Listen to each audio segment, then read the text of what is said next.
Muito boa tarde.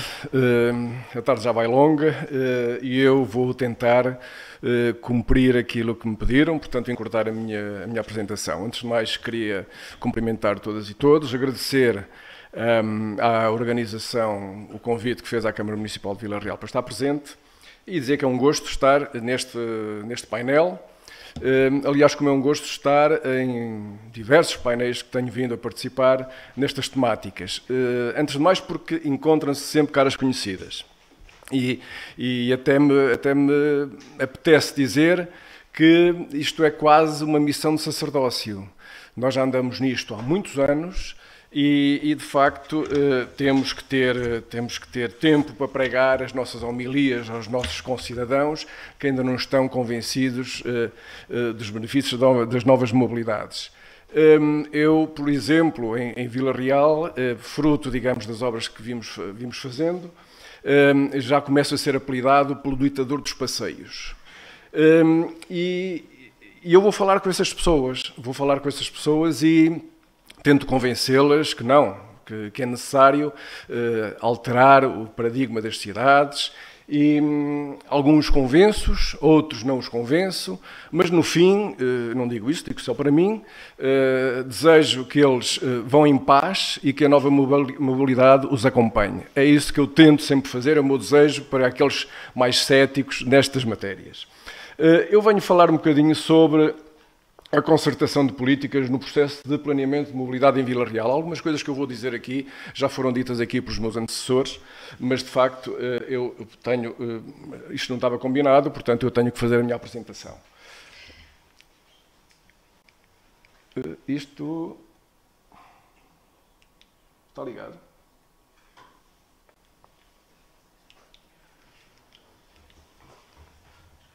Isto...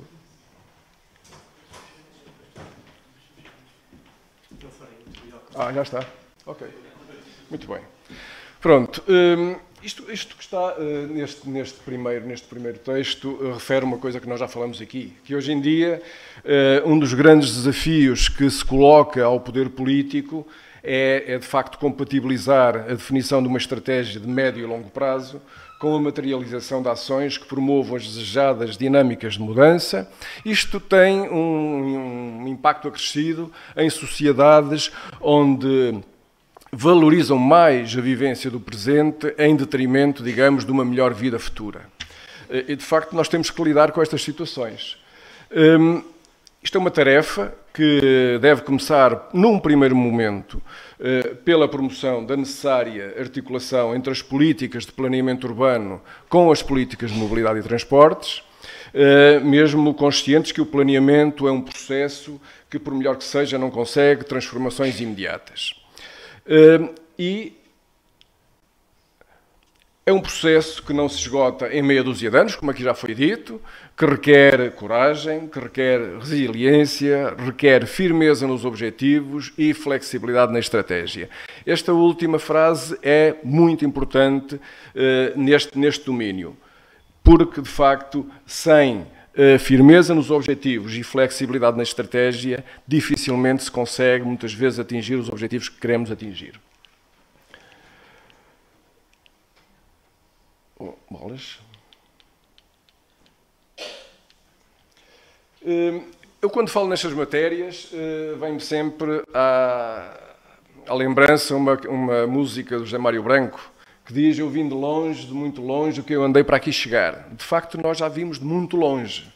Nós já estamos a trabalhar nestas matérias há muitos anos e ainda vamos ter, se calhar, muitos anos pela frente para trabalhar nelas.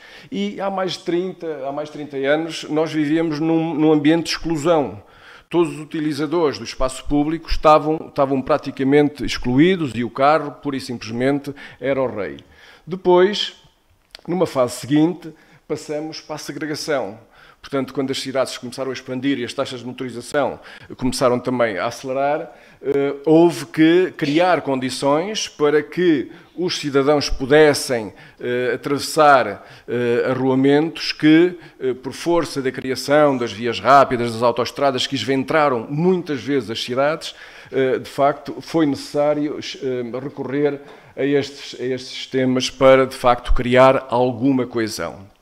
Depois, mais à frente, chegamos a um momento, o chamado momento da integração, em que começamos a tomar consciência que, de facto, era necessário olhar para os cidadãos mais vulneráveis e, de facto, dar-lhes condições para, de facto, começarem a usufruir da cidade na sua plenitude. E hoje em dia, o que é que estamos a trabalhar? Estamos a trabalhar a área da inclusão, em que, de facto, como diz Charles Montgomery num livro Happy City, cidades com espaços públicos vibrantes são mais competitivas, atraindo e retendo talento, como já aqui também foi dito, e que o que mais contribui para a felicidade das pessoas nas cidades é a qualidade de relações que têm uns com os outros. Portanto, se nós estabelecermos relações de proximidade com as pessoas, de facto, promovemos a felicidade também das pessoas.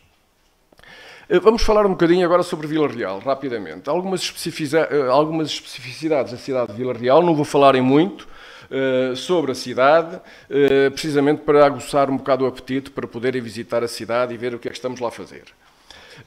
Vila Real tem um ambiente urbano consolidado, portanto é uma cidade já com muitos anos, com um espaço público muitas vezes exíguo e limitado, o que muitas vezes dificulta, digamos, o trabalho do planeamento urbano e da intervenção do espaço público. É uma cidade que tem uma orografia difícil, desde o Rio Corgo até à zona do Pioledo, até à zona da Nossa Senhora da Conceição, rapidamente temos desníveis, temos cotas com diferenças de 60 metros, o que de facto não é pouco. É uma cidade que, fruto, digamos, da orografia, é pouco amiga dos modos ativos de transporte, face à orografia e à infraestrutura pedonal, que de facto há muito tempo não mereceu a atenção devida que nós neste momento estamos a dedicar uma atenção especial. Depois tem uma taxa de motorização superior à média nacional. Houve um estudo feito pela Agência de Ecologia Urbana do Eixo Atlântico para Vila Real sobre a pegada ecológica dos transportes, em que o cálculo da taxa de motorização deu um valor superior à média nacional. Nós sabemos que a taxa de motorização subiu bastante.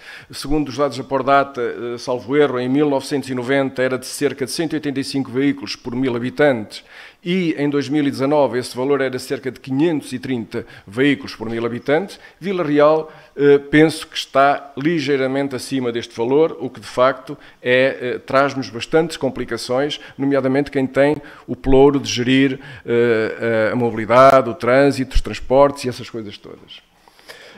Mas nós, a primeira coisa que tivemos que fazer quando iniciamos as nossas funções autárquicas, porque eu estou neste barco desde 2013, antes tinha outras funções, era técnico, e portanto desde 2013 que abarquei esta experiência, que estou a gostar, e que vai ter o seu término, como é óbvio.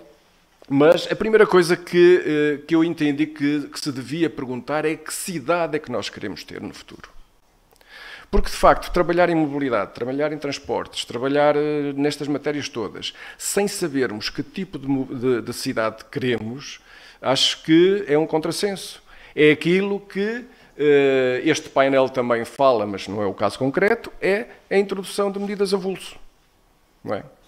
E, portanto, aquilo que nós pretendemos saber era se queríamos uma cidade compacta e multifuncional, ou se queríamos uma cidade zonada e dispersa. Porque enquanto a primeira, portanto, tem um perímetro que é possível percorrer a pé ou de bicicleta, a segunda, de facto, temos que recorrer aos modos motorizados para nos podermos deslocar entre a moradia, entre o trabalho e entre o lazer.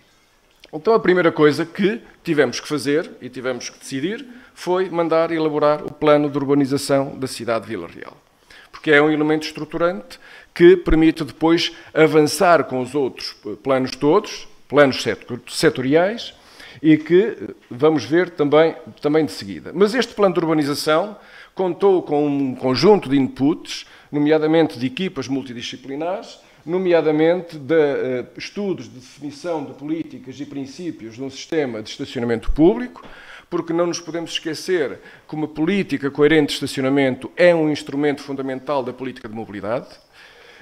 Também fizemos um estudo de tráfego e da hierarquia viária para a cidade de Vila Real e também o estudo da rede de transportes públicos do concelho. houve 2 estudos que serviram, inclusive, para lançarmos 2 novas concessões. A concessão do estacionamento tarifado na zona urbana da cidade e a nova concessão dos transportes públicos do concelho. Concessão esta que agregou não só os transportes urbanos, mas sim também os transportes interurbanos e os transportes flexíveis, porque Vila Real está, portanto, é a autoridade de transporte no concelho, portanto, permitiu-se, de facto, gerir o transporte na sua totalidade e numa única concessão. É uma experiência que estamos a fazer, vamos ver se daqui, por uns anos, esta experiência, de facto, está a dar os seus resultados. Como eu disse, as orientações que foram dadas para a equipa que estava a fazer o plano de urbanização foi que, de facto, queríamos compactar a cidade. Ou seja, não queríamos dispersar a cidade, precisamente porque gostaríamos de que, com os estudos do plano de urbanização e dos planos setoriais que viessem a seguir, pudéssemos tentar criar condições para reduzir a taxa de motorização. Ou seja, as pessoas começassem a abandonar o automóvel, ou seja, ou digo melhor, começassem a utilizar menos o automóvel. Porque nós dizemos sempre às pessoas, não é preciso abandonar o automóvel, é preciso utilizar menos o automóvel. A sustentabilidade passa por aí. É como nos resíduos sólidos. A sustentabilidade não é deixar de produzir resíduos sólidos, é reduzir a produção de resíduos sólidos. E, portanto, nós decidimos avançar para um modelo de cidade compacta. Depois, fruto, digamos, das condicionantes dos próprios quadros comunitários, houve necessidade de avançar com o Plano Estratégico de Desenvolvimento Urbano, que, de facto, materializou ações e projetos em consonância com a estratégia vertida no PU e com as orientações próprias do regulamento do plano do PEDU, nomeadamente do PAMUS, do PARU e do PAICD. Portanto, é um projeto de cerca de 17,2 milhões de euros que ainda está em execução e que, de facto, no final deste projeto e desde 2013, porque este projeto só começou em cerca de finais de 2015, 2016, mas nós tomamos posse em 2013, de 2013 até ao final deste projeto nós poderemos vir a ter reabilitado cerca de 60 artérias urbanas. Depois do PEDU, neste momento, nós temos 2 importantes planos em execução. Temos o Plano de Mobilidade Urbana Sustentável e também temos o Plano Municipal de Segurança Rodoviária. Portanto, estes 2 planos, neste momento, estes planos já deviam ter sido feitos, se calhar, antes. Mas, de facto, a calendarização do PEDU não passa por nós, portanto, tínhamos que avançar com o plano estratégico e, neste momento, estamos a avançar com estes 2 planos. E, finalmente, depois começam a surgir os projetos e as ações em concreto. Neste momento, temos um projeto piloto de bike sharing em concurso, temos também um projeto piloto para a instalação de trotinetes. Estamos a elaborar, no âmbito do plano de urbanização, 2 planos de pormenor, portanto, precisamente para aumentar a capacidade de oferta de habitação em Vila Real, e estamos também já com o projeto de uma ponte pedonal e ciclável no âmbito do PEDU, mas que eventualmente poderá vir a transitar para o próximo quadro comunitário. É uma ponte pedonal que vai ligar o centro histórico à zona da UTAD, da Universidade de Trás-os-Montes e Alto Douro. É uma ponte de cerca de 350 metros de extensão e que, de facto, vai contribuir para dar coesão à malha pedonal e ciclável. É óbvio que esta ponte tem sido objeto de discussões. A primeira coisa que disseram é porque é que nós não fazíamos uma ponte rodoviária. A única coisa e o argumento que eu disse foi que fazer uma ponte pedonal e ciclável nós apenas temos que alocar 15% do valor da obra em termos de orçamento municipal. Se fosse uma ponte rodoviária tínhamos que assumir os 100% do valor da obra. E com isto consegui calar alguns críticos. Mas pronto, vamos andando. Portanto, até hoje nós o que temos vindo a fazer é uma abordagem integrada entre políticas de mobilidade e transportes e políticas de ordenamento de território e planeamento urbano. De um lado, portanto, como já disse, o estudo sobre o novo modelo de gestão do estacionamento público, o estudo de tráfego, os projetos da rede de transportes públicos. Neste momento estamos, como disse, com os 2 planos em execução, o Plano de Mobilidade Urbana Sustentável e o Plano Municipal de Segurança Rodoviária.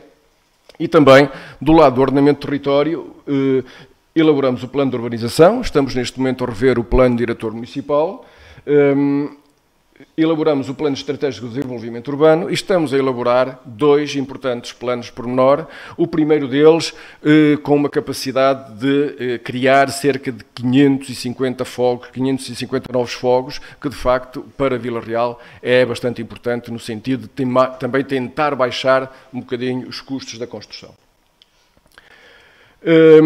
Isto é mais ou menos um resumo daquilo que eu tenho vindo a dizer até agora. Portanto, atuamos na área do estacionamento, através do estacionamento tarifado, a introdução de benefícios aos moradores que não têm garagem e que vivem no centro histórico. Também estamos a desenhar políticas de cargas e descargas e estamos a criar um conjunto de parques periféricos na envolvente, de certo modo, servidos por transporte público, para tentar começar a induzir as pessoas a deixarem os carros nesses parques periféricos e depois poderem utilizar os transportes públicos. É um longo caminho, vai ser também uma nova homilia que eu vou ter que pregar durante os próximos anos, mas que, meu amigo, água mole em pedra dura, alguma coisa há de dar. Depois, no planeamento urbano, como disse, portanto, optamos por criar uma cidade compacta, uma cidade multifuncional, a requalificação do edificado. Interessante que, como a requalificação do espaço público está a alavancar o investimento privado na reabilitação do edificado. Portanto, isso é uma coisa muito importante, que de facto muitas vezes diz-se que as câmaras municipais não apoiam a promoção da reabilitação urbana. Não. A requalificação do espaço público pode muito bem servir de alavancagem para a reabilitação do espaço edificado. Depois, estamos também a tentar fazer um urbanismo de proximidade, e aquilo que já falamos aqui também, a questão da cidade dos 15 minutos. Vila Real, aquela zona mais central da cidade, tem todas as condições para ser uma cidade de 15 minutos. Eu, de minha casa até à Câmara Municipal, muitas vezes faço isso a pé, muitas vezes demoro 20 minutos. A única coisa que eu tenho que declinar é um conjunto de ofertas de boleia que me dão ao longo do percurso, e agradeço, mas de facto faço isso com todo o gosto e é muito agradável porque é um percurso plano. Depois, nos transportes públicos, temos tentado melhorar a cobertura espacial, mais frequência, mais material circulante, e já temos 4 veículos elétricos também introduzidos na concessão e estamos a tentar, de facto, aumentar ainda mais essa percentagem. E depois, nos modos suaves, estamos a requalificar a rede pedonal, tornando-a mais confortável e mais segura, o espaço público também qualificado, jardins e praças devidamente tratadas. Estamos a fazer uma ecovia e as ciclovias naquilo onde é possível. Neste momento temos uma ecovia urbana e estamos já a trabalhar na ecovia internacional que vai ligar a Espanha e que vai ligar à Régua, portanto que é a ecovia do Tâmega e do Córrego. Estamos a fazer também aquilo que é possível fazer em espaço urbano consolidado, que é criar vias partilhadas, porque de facto nós não temos possibilidades de criar todos os passeios, estacionamento, ciclovias, faixa de rodagem, árvores, não temos espaço para isso. Portanto, temos que criar prioridades. Também fizemos, ao longo da cidade, criamos estes mapas. Nós não inventamos nada disto. Eu, onde vi isto a primeira vez, foi em Pontevedra, portanto, nestas coisas nada se cria, tudo se copia, hoje em dia, não é? Portanto, são os mapas que nos indicam, entre os vários pontos da cidade, o tempo que nós demoramos a pé. Portanto, é a distância e o tempo que nós demoramos a pé. E o mais interessante é que estes mapas são muito utilizados pelos turistas. Nós vemos N turistas debruçados nestes mapas, o que de facto nos dá a indicação que muitas vezes lá fora estas práticas já estão consolidadas e aqui ainda estão a fazer o seu caminho. Isto são obras decorrentes do Plano Estratégico de Desenvolvimento Urbano. Eu trouxe propositadamente montagens em 3D, não trouxe fotografias originais, precisamente, como disse há bocado, para vos convidar a ir lá e verem aquilo que está. Eu não estou a mentir, é isto que está lá. Portanto, convido-vos a ir a Vila Real, tem uma excelente gastronomia, bons vinhos, boas paisagens, portanto, e podem de facto ver o que é que nós temos vindo a fazer lá em termos de reabilitação urbana. Isto é a antiga zona da estação, que vai dar, portanto, lá à frente. Isto é outra fotografia da mesma zona, a Estação dos Caminhos de Ferro lá ao fundo, que foi já dos Caminhos de Ferro, portanto já não existe. Isto foi o projeto mais icónico lá de Vila Real, foi a reabilitação da Avenida Carvalho Araújo, que é a sala, digamos, é a sala de visitas da cidade. Esta avenida já tinha um desenho urbano dos anos 30, o último projeto foi dos anos 30, portanto era os nossos Campos Elíseos de Vila Real, que era aquela avenida ao meio, com aquele canteirinho ao meio todo cheio de flores, que as senhoras gostam muito.